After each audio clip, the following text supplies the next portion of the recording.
All right, welcome Gemini. So this is your month of May reading. Let's see what the theme of May is, what's coming for you, what's happening. Already pre-shuffled the deck, so we can go ahead and get into it. I do want to apologize for the lighting. It is a very cloudy day.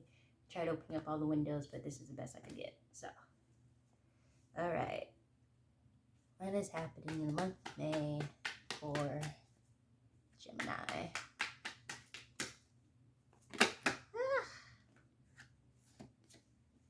Okay.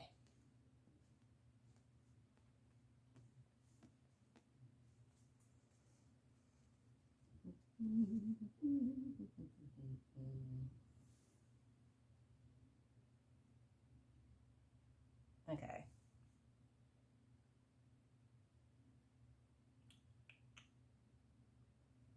All right. So, month of May, focusing.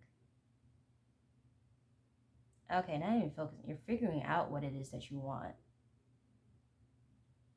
You're trying to figure out like what exactly would make you happy. What exactly do I need to feel fulfilled? Where do I need to go? Who do I need to talk to? How do I go about this? What's going to make me feel the most fulfilled? What's going to make me feel the most happy? What's going to make me feel just like myself? And I think, and that's like the energy I'm picking up for you, Geminis, because you have a very clear image in your mind of what happiness feels like. You don't know. It's not like you have a clear image of what it looks like. You have a clear image of what it feels like and how you would look like in a sense, like how happy you are would like to be. I'm sorry for being tongue tied. It's just one of those days for me. um, Probably because I didn't have any caffeine today, so my mind's a little bit laggy. But yeah, you're trying to figure out because because Seven of Pentacles, right? You're trying to figure out like what do I need? How do I get there? What's gonna work for me? What's the ingredients basically to get to this? Because you know how like what you wanna what happipiness looks like on you and for you and how you feel with it. You just don't know what exactly is in your cup yet. Like what exactly is it gonna take for you to get to that point? Okay. Just pull some cards about what's coming for you in the month of May.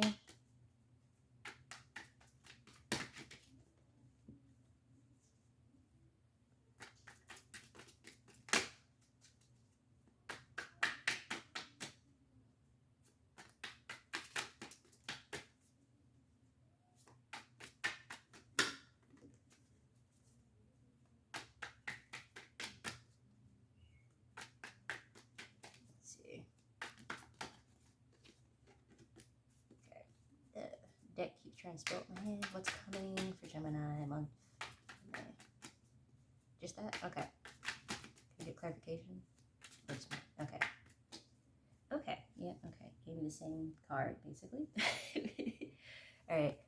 Eight of Wands and Seven of Wands. Because like with the Eight of Wands, I kind of automatically knew like what the energy of it was, but I wanted to kind of get more details for you, or like just more like the itty gritties of it. But it essentially gave me the same card, the same energy. So let me show you. I don't know if the lighting's good enough to see. Great. Okay, so with the Eight of Wands card, what's coming for you? It's just a lot of opportunities are coming for you, but not all the opportunities are meant for you. A lot of these opportunities are meant just for you to experiment to see what you do like and what you kind of. It's like a testing, a bunch of testing opportunities. So nothing's wrong if you say yes or no, and it doesn't, and it's not like a bad thing if you don't end up liking what the opportunity gives you. It's just for you to really figure out like if you like it or not. And then with the Seven of Wands, it's the same thing. It's again opportunities coming to you, and you having to kind of figure out what you do like and don't like. So I guess they're coming in two different forms. I guess if you say opportunities that you're putting your energy in to propel, and then opportunities are coming to you where you can kind of decide like, okay, yeah, I want it, or no, thank you. But yeah.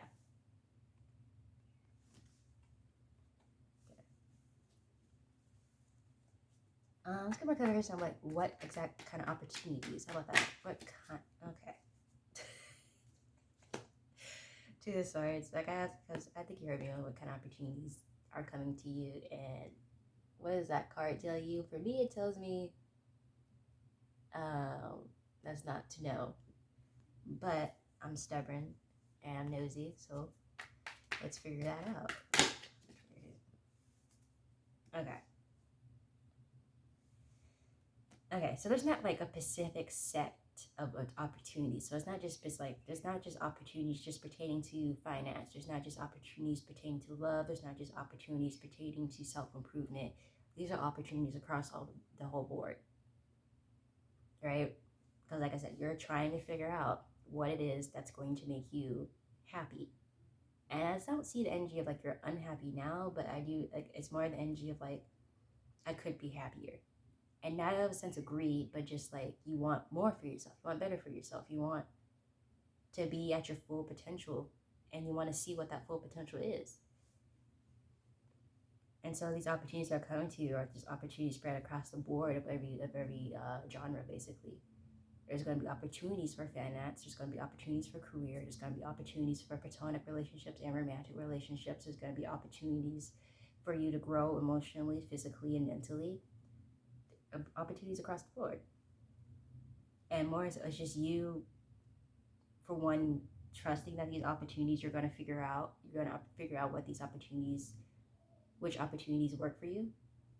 And also trust in the fact that these opportunities aren't going to stop or going to run out, because you have made a decision to figure this out. You have made a decision to commit yourself to this path, and because you have made that decision to commit, the opportunities will continue to come until you reach your goal, which is that happiness, that full self fulfillment and self growth. Okay, let's see what lessons are coming for you, Gemini. And okay. Ooh, fun. So you got the 7 of Cups and the 9 of Cups. So lessons, okay, so each opportunity is a lesson in itself. Wow, okay. It's giving me real like scholar vibes. Like you kind of like how college is, and how college doesn't just make you focus on your major, but it makes you kind of focus across the board. Like you're gonna, even if you choose to major in like veterinary as a vet, you're gonna have to learn about math and science and histories just as your electives or for credits or your general education. And so these opportunities are kind of working in that way as well. Is that yes, you have made the commitment for happiness and for self, and you're gonna get those lessons and classes, so to say. But you're also gonna get classes on stuff that you didn't necessarily think that you would need for this journey. So it's really across it's a lot of just good opportunities. I know I keep saying that word over and over again, but it really is what the month of May is for you. It's like there's an abundance of being able to learn and to experience and to add more of life onto you, if that makes sense. Because by the end of this, you're going to be walking away with a very full cup, and throughout these lessons and experiences, you're going to be able to figure out what it is that you do like and what it is that makes you fulfilled. And it might just be what makes you feel fulfilled is expanding yourself. And that might be the key. But I don't want to spoil the surprise for you. If that is it, I didn't say anything. Okay. See what challenges the month of May has for Gemini. Ooh. Okay. Okay, strong cards, powerful cards. Challenges, okay. So you got the Lovers card and the Hierophant card. Okay, so challenge for you is that you might get distracted by love. You might get distracted away from your own energy by someone else's energy. And that's not saying a bad thing. Like a challenge isn't necessarily a bad thing. It's just it's a challenge that kind of makes this journey have a little bit more spice. So there may be already a person in your energy, or there's going to be one very soon. And it's going to be more on the romantic side. And this person is going to be his energy is going to be very strong. And so for some who are not remaining focused on their own journey of self-improvement, figuring out what makes them happy, or putting all their eggs into this person, it's going to be a little bit challenging to continue to focus on the opportunities that are coming your way. But this person is also not necessarily a full deterrent from your path. This person also can be very helpful for your path and also provide another egg in your basket of what does make you happy and does contribute to your happiness and self-fulfillment. But because they do have a very strong energy, if you're not strong in your own energy, you can very well be overshadowed by their energy. So that is the challenge in that. It's not specifically that person and what they're offering to you. It's just more of like how you choose, or not choose, or just how their energy might affect you and if you let it. So just be on the lookout for that. And this person is not a bad thing. Like I'll say that again, they're not a bad thing. They're going to be very helpful for your path. Just be careful not to let their energy overwhelm yours, and still take time for yourself, and still take time to focus on yourself, and still take time to put yourself as a priority. That's the only challenge that this person offers. So like I said, it's either someone that's already in your life, or if you're already in a committed relationship, or it's someone who's coming into your life or already has recently come into your life. Their energy is going to be very strong, and that's one way you're really going to notice who they are. Whether their energy has always been strong, or if there's going to be a moment in life where their energy does become strong because of something that's going on in their life. Okay. Let's see the good things that are coming for you in the month of May.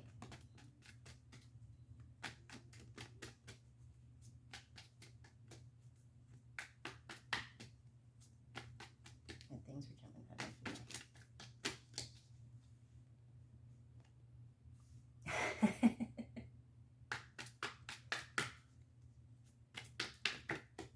I love how, because this deck that I use, it's always very straightforward and very like, it always stays like very on, like if it says one thing, it's going to stay on that one thing for the whole read. So this is a good thing for the month of May for Gemini is that you are going to figure out what makes you happy. You are going to figure out what makes you fulfilled, and it's going to be a lot of things. And so okay, I can see some of you being overwhelmed by it, because your mind when you first start this journey is like, okay, I'm gonna find my niche, I'm gonna find my thing, I'm gonna find what makes me tick. And a lot of you might be thinking like something singular, or at max 3 things or 3 areas. And I see for the majority of you, it's going to be a lot of areas, a lot of things that are going to make you feel fulfilled. And it's almost for some going to make you feel overwhelmed, because it's like, whoa, I like this, and this, and this, and I like that, I like that, I like this makes me happy, or this makes me happy. Oh my God, what do I do? This is a lot. But it is a good thing, because it gives you endless growth. Because yes, 1 month you could be doing this one thing if that makes you happy. You could be gardening, and that next month though you could be traveling because that makes you happy, and leave your garden back at home. But it's a lot of things that are going to make you feel happy and lucky. And I would say you were very lucky to have that, because a lot of people get stuck with just one thing that makes them happy. And I feel like when you have a whole plentitude of like things that make you happy, that's such a life that ends up being really rewarding and very learning, and a very learned life, I guess you could say, because your experiences are never ending. Okay, see if Spirit has any message.